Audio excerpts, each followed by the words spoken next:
kalau masih masuk kembali adik-adik saya. Oke, Assalamualaikum warahmatullahi wabarakatuh. Balik lagi sama saya, seperti biasa ya, seperti tahun-tahun yang lalu, saya ngajar PAI dan hari ini insya Allah saya akan memberikan materi perilaku taat, kompetisi dalam kebaikan dan etos kerja. Itu materinya udah saya kirim di WA, boleh dicek aja, ya. Nah, oke. Yang pertama ini perilaku taat. Apa sih taat itu? Coba, taat itu apa taat? Taat apa so?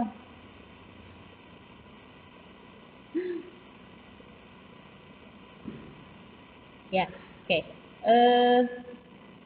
Taat itu kalau di sini ya, artinya tuh tunduk. Tunduk baik tidak curang atau setia. Jadi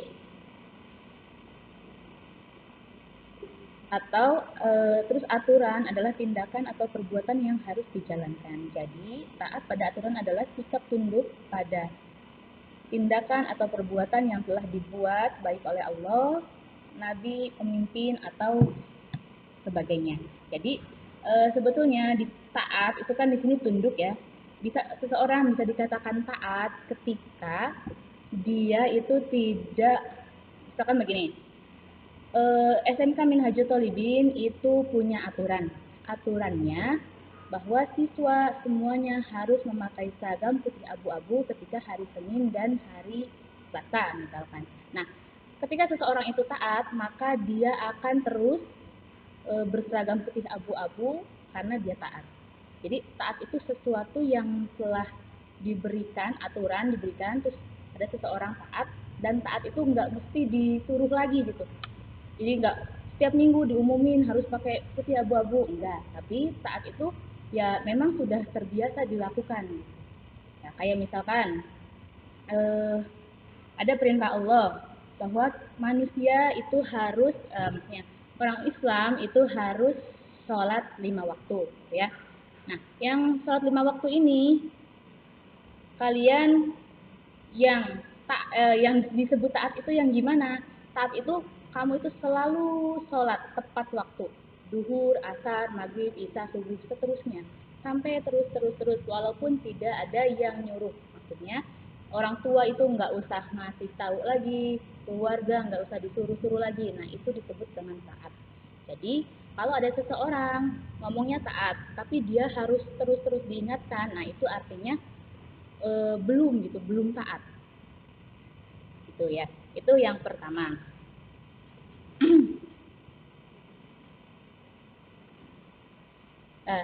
Nah, ada nggak sih di Al-Quran perintah tentang taat? Ya jelas ada. Salah satunya di surat An-Nisa ayat 59. Ya ayyuhalladzina amanu atiullaha wa atiur rasul wa ulil amri minkum fa in tanaza'tum fi syai'in farudduhu ila ilallahi war rasul qaulul amri minkum. Saya tuh saya grogi gimana ini? Nah, ini ayatnya surat An-Nisa ayat 59. Hai orang-orang yang beriman, taatilah Allah, taatilah Rasul dan ulil amri di antara kamu. Kemudian, jika kamu berlainan pendapat tentang sesuatu, maka kembalilah ia kepada Allah atau Al-Qur'an dan Rasul atau sunnahnya. Jika kamu benar-benar beriman kepada Allah dan hari kemudian, yang demikian itu lebih utama bagimu dan lebih baik akibatnya. Nah, ini salah satu ayat yang menerangkan tentang bahwa kita itu harus taat. Gitu ya. Nah, otomatis taat yang pertama itu harus sama siapa? Ya jelas sama Allah. Setelah itu sama Rasulnya. Setelah itu baru ke ulil amri. Kalau misalkan ada pertentangan, kan kalau Allah sama Rasul itu tidak mungkin ada pertentangan ya, pasti sejalan gitu. Nggak mungkin kata Allah begini, Rasul begini, berbeda, itu nggak mungkin, pasti sama.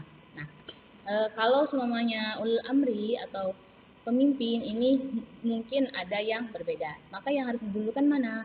Yang harus didahulukan itu adalah perintah Allah dan Rasulnya dulu. Misalkan ada pemimpin harus melakukan ini gitu, tapi ternyata itu perintahnya itu bertentangan dengan perintah Allah dan Rasul, maka kita tidak wajib mengikuti perintah itu gitu. Nah, di sini surat An-Nisa memerintahkan kita untuk mentaati Allah dan Rasulnya. Itu kan sudah jelas ya, Allah dan Rasulnya wajib ditaati. Itu sangat jelas, udah nggak bisa di ini lagi gitu, nggak bisa didebat lagi, itu sangat sangat jelas. Nah, tapi di sini dan ulil amri itu apa sih? Ulil amri itu adalah biasanya gampangnya itu pemimpin. Nah, di sini ada beberapa pendapat ulama mengenai apa itu ulil amri. Sejauh mana apa yang disebut ulil amri? Siapa yang dimaksud dengan pemimpin di ayat ini? Nah, ini ada 3 pendapat ulama. Yang pertama ada Abu Ja'far Muhammad bin Jarir At-Tabari. Jadi Abu Ja'far Muhammad bin Jarir At-Tabari ini adalah pengarang, pembuat kitab tafsir namanya Tafsir At-Tabari. Nah, ini banyak banget, gede banget kitabnya. Satu kitab ini, Tafsir At-Tabari ini ada 26 jilid. Jadi kalau mau punya itu bisa. Tadi saya browsing ya, ternyata di Shopee itu ya, itu ada Tafsir At-Tabari. Harganya ya bisa lihat sendiri aja. Ada 26 jilid. Jadi kalau punya lemari itu pulang beli kitab Tafsir At-Tabari itu langsung penuh kayaknya. Karena saking gedenya kitab itu, isinya kitab tafsir Al-Qur'an, gede banget. Itu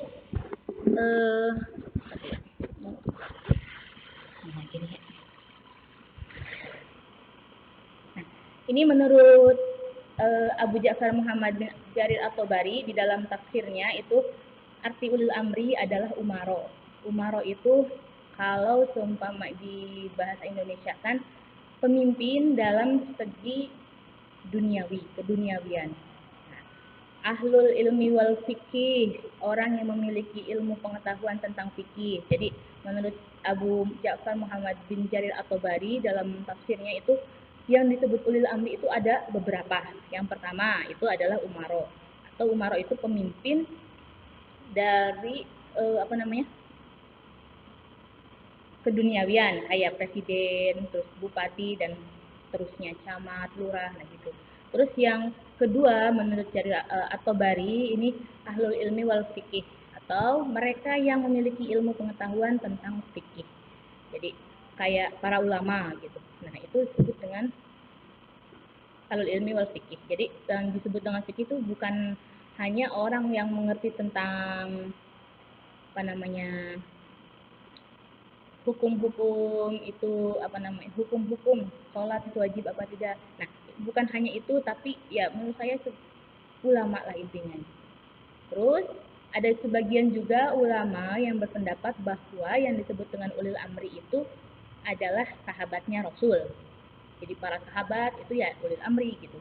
Nah, berarti otomatis kalau para sahabat berarti sekarang itu sudah tidak ada ya yang disebut dengan sahabat. Mungkin ada cuma beberapa aja, karena balik lagi pengertian sahabat itu adalah orang yang beriman kepada Allah dan Rasulnya, Nabi Muhammad, dan pernah bertemu, pernah mendengarkan suara Rasul, atau pernah melihat Rasul. Nah, sedangkan Rasul saat ini sudah tidak ada, maksudnya dalam artian sudah wafat gitu ya. Nah, jadi menurut ada juga di dalam Masjid At-Tabari ini, At-Tabari ada sebagian ulama yang berpendapat bahwa sahabat Rasul yang disebut dengan ulil amri. Terus yang kedua ada pendapatnya Al-Mawardi. Ini menurut beliau ada 4 pendapat dalam mengartikan kata ulil amri. Yang pertama itu umaro, berarti sama ya kayak Jarir atau Bari tadi. Yang pertama itu yang disebut dengan pemimpin atau ulil amri di ayat ini adalah umaro. Nah, tadi umaro, para pemimpin yang konotasinya adalah pemimpin masalah keduniawian. Kayak tadi, presiden, menteri, terusnya apa lagi? Bupati, terusnya apa tuh? Kang Emil tuh apa namanya tuh? Gubernur gitu ya. Nah, itu yang disebut apa namanya? Umaro. Nah, yang kedua menurut Al-Mawardi yang disebut dengan ulil amri itu ulama dan fuqaha. Ya, tadi ya sebetulnya mirip juga sih sama pendapatnya atau Bari ini ya. Yang kedua juga atau Bari berpendapat kalau yang disebut ulil amri itu ya ahlul ilmi wal fiqh. Orang yang ahli ilmu dan fikih, sama juga intinya. Ulama dan fuqaha. Yang ketiga, para sahabat Rasul. Nah, ini juga sama di dalam di atau Bari juga yang sebut ada yang apa namanya? Berpendapat bahwa sahabat Rasul itu ya ulil amri gitu ya. Ini mirip. Dan yang keempat menurut Al-Mawardi ini yang agak beda, yang disebut apa namanya ulil amri itu sahabat, tapi sahabatnya itu hanya beberapa orang, yaitu hanya Abu Bakar As-Siddiq dan Umar bin Khattab. Jadi cuma dua orang itu menurut Al-Mawardi. Nah, terus yang ketiganya ini tentang ulil amri itu ada Ahmad Mustafa Al-Maghribi. Nah, ini juga ahli tafsir. Beliau punya tafsir namanya Tafsir Al-Maghribi. Ini lebih gede lagi tafsirnya daripada tafsir At-Tabari tadi. Kalau tafsir At-Tabari tadi kan ada 26 jilid ya. Nah, kalau tafsir Al-Maghribi ini ada 30 jilid. Dan yang jelas ya, kalau semuanya berjilid-jilid banyak gitu, nggak mungkin satu jilidnya itu cuma 10-20 halaman, enggak. Tapi biasanya kalau tafsir-tafsir gitu satu jilidnya itu biasanya 200 sampai 300 halaman, bahkan lebih gitu. Jadi saking gedenya itu hebat banget ya, apa namanya, mengarang suatu kitab dan bisa jadi segitu banyaknya, luar biasa. Nah, ini Al-Marogi ini punya pendapat bahwa yang disebut dengan ulil amri itu adalah umaro, ahli hikmah, ulama, dan seluruh pemimpin lainnya. Jadi menurut Al-Marogi ini juga ada mirip sama dua apa namanya ulama tadi atau Bari sama Al-Mawardi, bahwa yang disebut dengan ulil amri atau pemimpin itu umaro. Sama juga yang Al-Mawardi juga ngomongnya gitu, umaro. Terusnya atau Bari juga. Terus ahli hikmah, ulama. Nah, tapi kalau Al-Marogi ini menekankan bahwa semua pemimpin ya adalah ulil amri. Bedanya gitu. Selain ada umaro juga pemimpin lainnya. Tuh.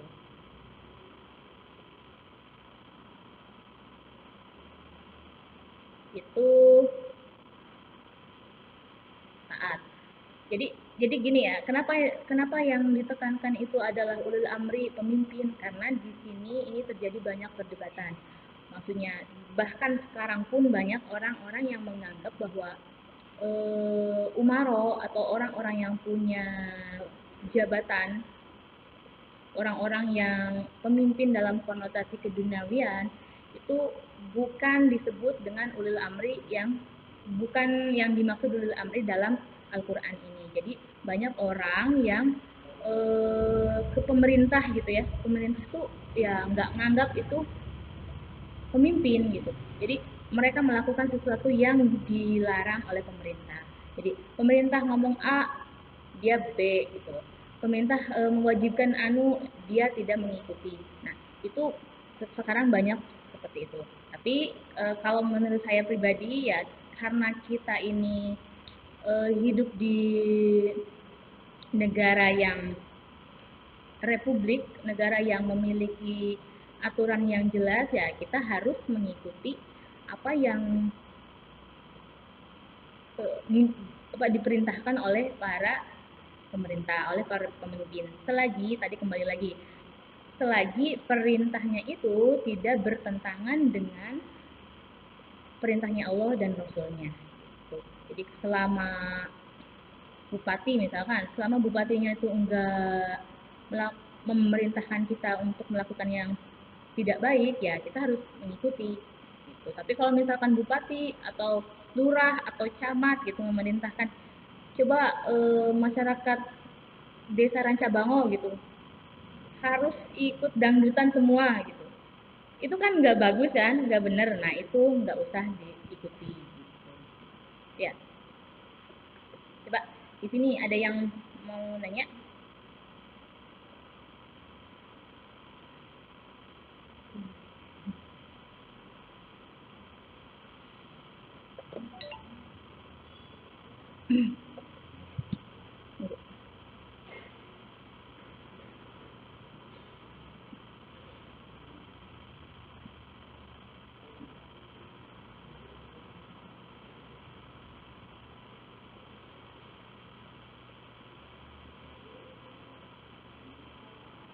Coba ada yang mau nanya.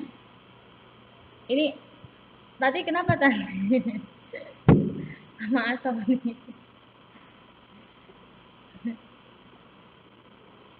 Oke, itu taat ya. Jadi taat itu disebut seseorang yang sudah dikatakan taat ketika dia melakukan apa namanya perintah Allah, Rasul dan para ulil amri tanpa selalu diingatkan. Jadi nggak usah disuruh-suruh lagi sholatnya, nggak usah disuruh-suruh lagi. Egi, ayo sholat asar kudu diomong, sholat maghrib kudu dikasih tahu. Nah itu namanya belum taat, ya. Tidak, belum bisa dikatakan taat kalau masih disuruh-suruh. Gitu. Ini gimana nih? Puput sholatnya full nggak put selama lockdown? Full ya?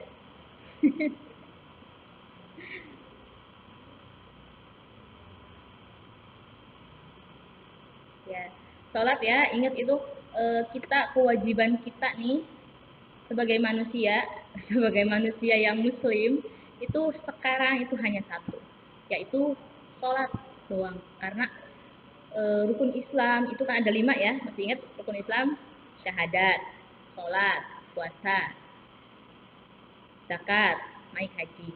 Nah, dari 5 ini, syahadat kan kita udah dari kecil lah ya, syahadat maksudnya setiap. Nah justru gini, kalau semuanya kamu sholat itu pasti kamu membaca syahadat minimal sehari berapa kali? Itu kan kalau di itu ada ya, apa namanya? Akhir tuh di akhir itu kan pasti membaca syahadat. 2 sholat. Ini sholat 5 waktu. Ya bagusnya harusnya ini kan lagi lockdown, ada di rumah, maksudnya di rumah aja. Kamu kegiatannya cuma nggak ngapa-ngapain, cuma paling apa doang sih gitu ya. Harusnya sholat itu full 5 waktu. Bahkan harusnya tambah sholat duha juga, kan di rumah ya. Sholat duha, sholat qobliyah, ba'diyahnya juga. Nah itu harusnya seperti itu. Ada yang kayak gitu di rumah?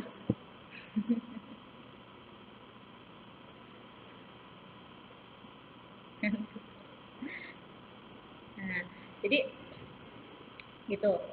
Ingat itu sholatnya ya. Terus yang ketiga itu kan puasa. Nah, puasa itu kan yang wajib itu puasa Ramadan dan puasa nazar. Nazar itu wajib. Mau sholat nazar, mau puasa nazar, sodakoh nazar itu semuanya wajib. Nah, tapi yang jelas itu yang satu bulan puasa aja. Kalau puasa yang wajib itu. Dan kita ini sekarang lagi bukan bulan puasa, jadi ya kewajiban yang harus kita lakukan itu hanya satu, sholat. Zakat juga kamu belum mampu. Zakat itu kan ada 2 ya, zakat wajib, zakat sunnah. Zakat wajib itu zakat fitrah. Nah itu dilaksanakan kalau menjelang lebaran. Terus zakat sunnah itu ya kalau kamu sudah mampu, sudah sukses, sudah mampu untuk berzakat, nah itu zakat sunnah. Itu zakat belum, kamu masih ditanggungkan ya sama orang tua. Terus yang ke limanya itu naik haji. Nah, naik haji ini bagi yang mampu, ada syaratnya. Apa syaratnya mampu itu? Ya, mampu dari segi fisik, kesehatan, dan juga mampu dari segi materi atau ongkosnya. Gitu. Nah, jadi ya dari 5 kewajiban yang harus dilakukan ya hanya satu menurut saya sekarang tuh ya sholat, tinggal cuma sholat aja. Nah, terus kamu sekarang misalkan nggak sholat itu gimana? Padahal perintahnya kita itu hidup cuma sekarang ini sholat doang. Jadi itu ya, yang sholatnya belum rapi itu, belum 5 waktu, rapihin.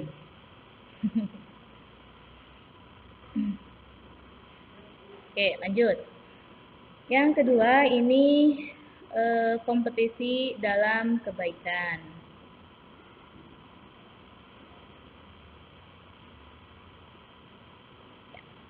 Kompetisi dalam kebaikan.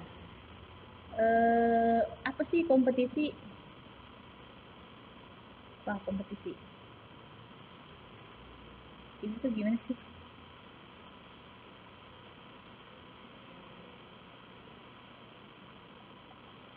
Ayo, Tati, ayo ngomong Tati. Apa kompetisi? Kompetisi dalam kebaikan. Ya. Coba kompetisi dulu. Kompetisi itu apa? Berlomba-lomba.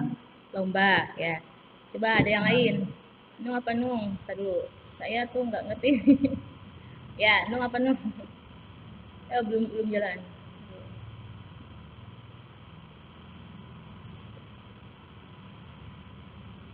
Kok ini susah sih?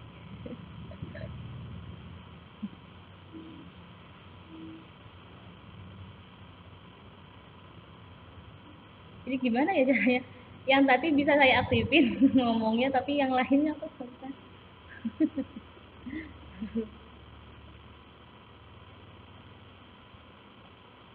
Nggak bisa. Nggak bisa.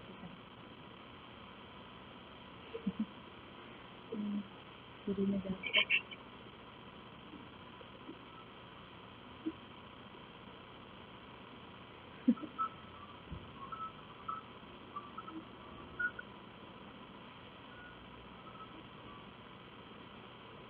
Ini kenapa ya? Kok yang bisa diaktifin suaranya cuma Tati dong?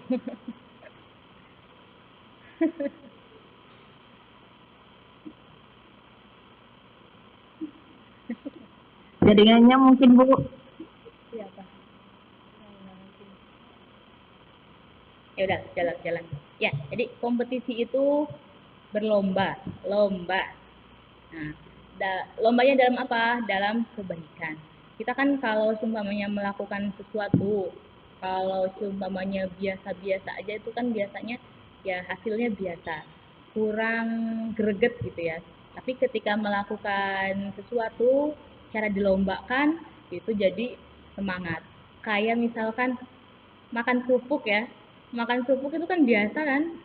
Tapi kalau sebenarnya dilombakan dalam 17 Agustus gimana ramenya? Wah, itu luar biasa. Orang-orang itu semangat banget buat makan kerupuk itu, ya nggak?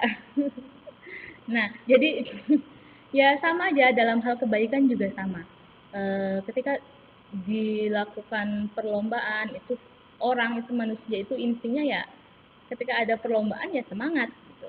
Nah, dalam hal kebaikan itu berlomba-lomba. Ini nantinya akan lebih semangat lagi. Misal,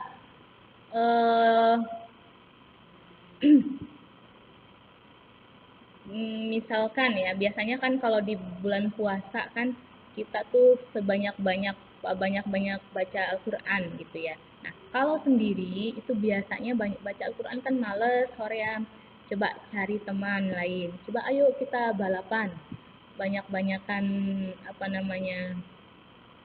Balapan gitu hatamannya. Itu biasanya nanti akan lebih semangat lagi gitu. Terus biasanya nggak pernah puasa, coba ajak teman, ayo yuk puasa bareng, makin banyak-banyak. Jadi kalau melihat dalam hal kebaikan, kamu tuh harus lebih tinggi lagi gitu. Oh si A itu si misalkan Putri, Puput ini rajin banget ya namanya puasa Senin Kamis gitu ya. Nah itu Asoh itu sama Tati itu ya harus melihat, masya Allah ya, saya tuh nggak ada apa-apanya, pokoknya saya harus lebih rajin lagi. Kalau puput cuma Senin Kamis, saya harus ditambah Jumat juga atau Selasa juga atau Minggu gitu loh. Jadi harus lebih banyak gitu ya.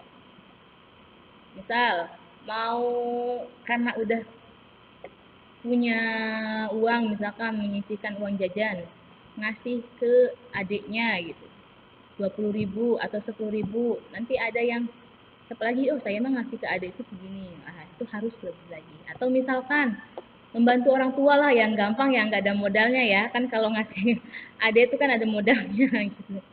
Itu eh, puput misalnya enung rajin membantu orang tua, nah itu harus gitu, kamu harus melihat ke situ. Jadi jangan jangan melihatnya malah di HP-nya si Marsha nih bagus banget, jadi pengen lebih bagus lagi. Oh jangan, kalau dari materi itu kamu harus melihat yang bawahnya gitu. Oh si Anu juga HP-nya masih Nokia jadul gitu, saya mah udah bersyukur. Nah seperti itu. Jadi kalau dalam hal kebaikan kamu harus melihat yang lebih tinggi lagi, kamu harus pengen yang lebih banyak lagi. Tapi kalau dalam hal materi kamu harus melihat yang di bawah gitu, karena kalau materi nantinya kamu tidak bakal apa namanya puas, nantinya nggak puas. Nah, mending kalau misalkan ketidakpuasannya itu kepada hal yang positif, kamu nggak puas punya handphone jelek, jadi kamu berusaha gimana caranya beli handphone baru dengan cara jualan atau apa ya seperti itu, kerja dan sebagainya. Nah itu bagus. Tapi kalau punya ke hal-hal yang negatif, kamu jadi minta terus ke orang tua, terusnya marah-marah, nah itu jadinya salah, nggak bagus. Nah ini kompetisi dalam kebaikan ini ada di surat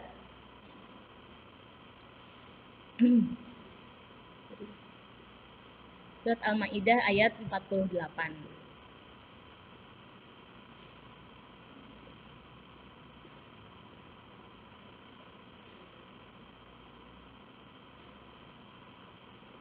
Nah, maka berlomba-lombalah berbuat kebajikan hanya kepada Allah lah kembali kamu semuanya. Jadi ini berlomba-lomba dalam kebaikan ini sudah sangat jelas bahwa sudah ada juga perintahnya di dalam Al-Quran. Terus kenapa kita harus berlomba-lomba dalam kebaikan? Ini ada 3 hal, gampangnya, yang banyaknya juga banyak. Sebenarnya banyak, tapi ya ini diringkas aja. Bahwa melakukan kebaikan tidak bisa ditunda-tunda, melainkan harus segera dikerjakan. Kan kalau lomba itu biasanya paling cepet-cepet gitu ya, cepet-cepet. Nah, kalau semuanya nggak ditunda-tunda biasanya gitu. Yang kedua, berbuat baik hendaknya saling memotivasi dan saling tolong menolong. Kalau berlomba itu kan nggak sendiri. Masa saya mah lagi lomba sama siapa? Sendirian, ya. Itu bukan lomba namanya, ya nggak? Bisa. Sisi arahnya. Ya, admin. Oh. Kita ngomong sama anak suaranya, Dek. Ya, Tapi jadi suruh. oh iya. Anda seperti buka. Oh gitu. Ya. Jadi kan kalau lomba itu kan tadi ya nggak sendiri. Kalau sendiri itu namanya apa? Nah, jadi pasti gitu ketika ada lomba itu pasti saling memotivasi, pasti saling menyemangati satu sama lain gitu. Oh, ini si Anu udah baca Al-Qur'annya udah juz sekian, oh saya harus lebih semangat lagi, harus ngelewatin dia gitu kan, saling memotivasi akhirnya. Terus yang ketiganya, ketiga melakukan kebaikan harus didukung dengan kesungguhan. Sungguh-sungguh, biasanya kan kalau lomba itu sungguh-sungguh ya, nggak main-main, walaupun tadi lombanya lomba makan kerupuk misalkan, itu semangat banget kan. Terus yang selanjutnya etos kerja, ini pada ngantuk ya.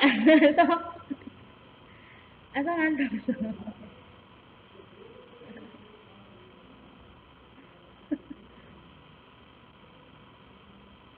Najwa Khairunisa itu siapa? Oke. Etos kerja.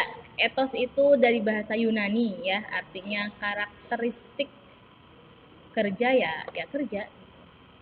Jadi eh, umat Islam sebenarnya Islam itu agama yang sangat detail ya dalam semua hal. Jadi agama yang mengatur umatnya itu pada semua segi, dari cara makan, minum, gimana cara kerja itu semuanya ada. Nah, jadi salah kalau ada orang yang ngomong, oh orang Islam mah udah cukup di rumah aja berzikir. Nah, itu salah. Karena di Al-Quran itu ada. Nah, ada ayatnya di surat At-Taubah ayat 105. Wa qul i'malu fasayarallahu a'malakum wa rasuluhu wal mu'minun. Nah, dan katakanlah, bekerjalah kamu, maka Allah dan Rasulnya serta orang-orang mukmin akan melihat pekerjaanmu itu, dan kamu akan dikembalikan kepada Allah yang mengetahui. Jadi gini, tugas kamu itu kan sekarang sekolah ya, nanti kalau udah lulus, tugas kamu itu adalah yang penting kerja dulu. Mau kerja apapun yang penting halal. Terus gimana apa namanya penghasilan? Nah, jadi kalau kerja kamu jangan dulu memikirkan penghasilan. Kalau dari segi ayat ini, yang penting kerja lah. Nanti sama Allah kamu dikasih rizki gitu loh. Kan walaupun semua orang diberikan rizki yang berlimpah, rizki semuanya yang kerja mau yang gak kerja, tapi jelas yang kerja pasti lebih banyak. Misalkan gini ya, siapa? Puput gitu ya. Puput itu sebetulnya takdirnya itu menjadi orang yang kaya raya. Tapi dalam amin ya. Tapi dalam prosesnya kehidupan ternyata Puput ini nggak kerja atau malas-malesan doang. Nah, kira-kira tercapai nggak sih ini apa namanya yang kaya raya ini? Ya, menurut saya itu kayaknya enggak, karena harus ada proses. Nah, di sini di ayat ini atau ayat 105 ini jelas di sini, bekerjalah kamu maka Allah dan Rasulnya serta orang-orang mukmin akan melihat pekerjaanmu itu. Itu udah jelas. Sok kerja aja dulu, nanti saya yang memberikan rezeki gitu. Nah, menurut Nurholis Majid, etos kerja dalam Islam adalah hasil suatu kepercayaan seorang muslim bahwa kerja mempunyai kaitan dengan tujuan hidupnya, yaitu memperoleh ridho Allah. Jadi gini, kalau ngelihat orang itu, kalau orang hidup itu manusia itu ya harus kerja ya. Apapun itu kerjanya, mau kerja sama orang di pabrik, di kantoran gitu, mau kerja di rumah, jualan apa dan seterusnya gitu ya, dagang. Nah, itu dua hal. Nah, terus itu wajib, karena kalau ngelihat doa aja ya, Rabbana atina fid dunya hasanah wa fil akhirati hasanah. Jadi di dunia dulu baru di akhirat. Jadi orang itu ya di dunia itu ya harus kerja, harus jangan diam, jangan nganggur, itu nggak boleh nganggur. Karena ini jelas banget nih di Al-Qur'an At-Taubah 105. Sangat-sangat jelas. Jadi banyak ayat-ayat yang menjelaskan tentang bahwa manusia itu harus semangat dalam hal apapun, baik dalam kerjaan, kehidupan, ibadah dan seterusnya. Nah, terus ini yang terakhir, perilaku mulia atau perilaku etos kerja yang perlu diterapkan. Yang pertama, meyakini bahwa dengan kerja keras pasti ia akan dapat sesuatu yang diinginkan. Yang kedua, melakukan sesuatu dengan prinsip mulai dari diri sendiri, mulai dari yang terkecil dan mulai dari sekarang. Yang ketiganya, pantang menyerah dalam melakukan suatu pekerjaan. Nah, terus kerja. Jadi terus kerja itu semangat ya, semangat kerja. Jadi seseorang ketika melakukan sesuatu itu jangan nanggung-nanggung, nggak boleh setengah-setengah, harus full gitu.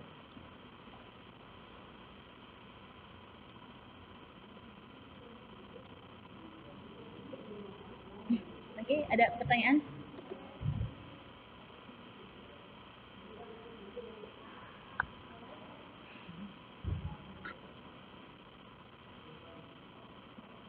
Ini Herawati ini kenapa nih, Mas? sekolah tuh enakan ketemu langsung ya. Kayak gini tuh kayaknya gimana gitu. Ya, oke, saya rasa itu aja tadi materinya sudah saya share. Kalau ada yang mau ditanyakan boleh di grup atau chat chat chat pribadi boleh. Ya.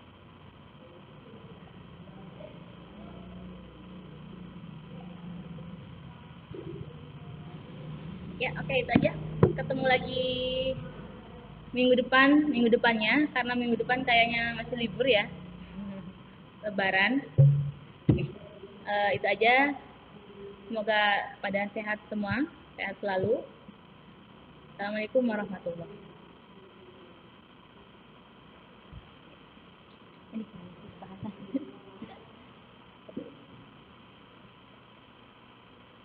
Itu.